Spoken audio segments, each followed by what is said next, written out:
start with Brenton and Rob. As you wind down here, where do you think Payton Lewis is now compared to a month ago? And how is Dylan holding up with the workload? I think Payton is a lot further along now in terms of confidence, in terms of the way that he's going out here playing. I think you see him now from a physicality standpoint that he's not hesitant whatsoever. Like he's on the attack every time he runs the ball. So I think the biggest deal now for us is just continue to teach him to grow that next aspect of the game in terms of being on the free hat, in terms of making people miss, and you don't have to be a bowling ball every time. But I think he's done a really good job from a developmental standpoint to where he is now. Dylan has been good from a workload standpoint. I know last week wasn't as heavy as it's been being in the past, but you know, he did a really good job of being able to control what he can control and take advantage of his opportunities and did a phenomenal job with his reps that he was given. Coach, what's it say about you as a coach that your first year here, you get guys that broke the school record?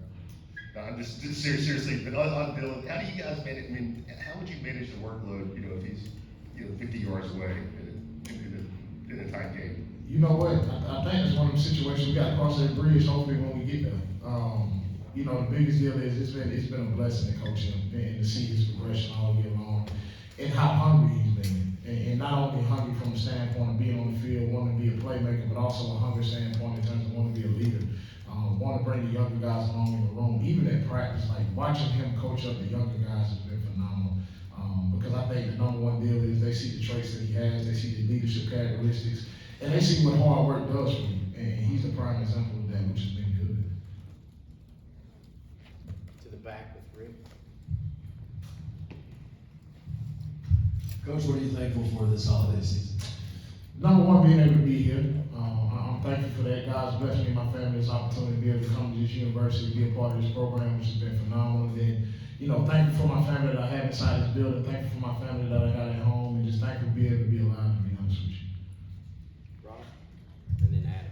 Coach, back to Payton, how much can a kid like that grow up in a game like Georgia? I mean, how much more valuable is an experience like that versus 20 practices? I think that experience, when he went out there and he was able to make the plays and gain the yards that he did, you could see his confidence raised to another level. Like, he's always been confident in himself, but to be able to do it in that environment, on that stage, gave him another level of confidence, and you saw it just grow tremendously.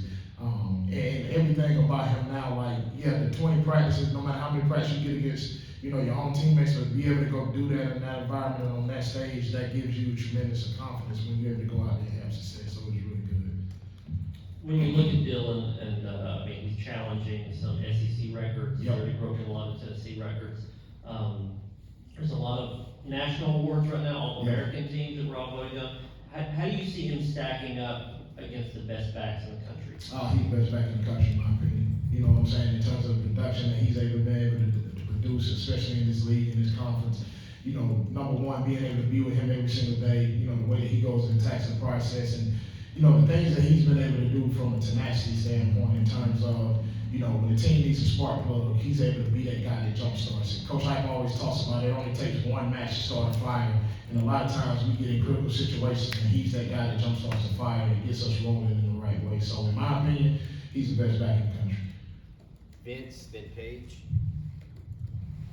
Coach, a lot of times we hear about culture inside the room, inside the walls, and chemistry. What's the chemistry like with the coaching staff and you guys working together to get to your end goal and get the most out of your team? It's really good. It's a competitive environment in terms of everyone is trying to push each other, continue to grow. I think the thing that you see is there's no egos in the room, and that's on offense, defense, and the special teams. Like, everybody's working together to make each other better, which has been tremendous. And I think you see that pour over into our whole entire team.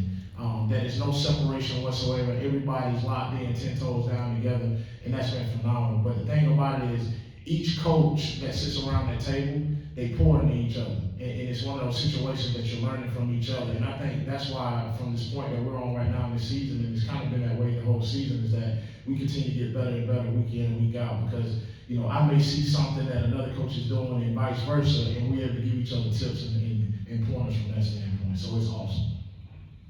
Earlier, Payton Lewis was talking about how he approaches practice. He says he tries to do it like a pro, smash in the mouth kind of thing. How much has that attitude lended itself to him getting the opportunities he's gotten on the field? It's been a big help for him. I think with Payton, as he goes about, it's like the way he approaches the meeting room and then he carries that over into practice. Like, he's not a guy that comes out there and it's about fun and games. It's about business when he steps on the field. So his mentality kind of changes totally. Like, when he steps between the white lines, his face goes stone cold, and he's about his business. Now, he's critical of himself.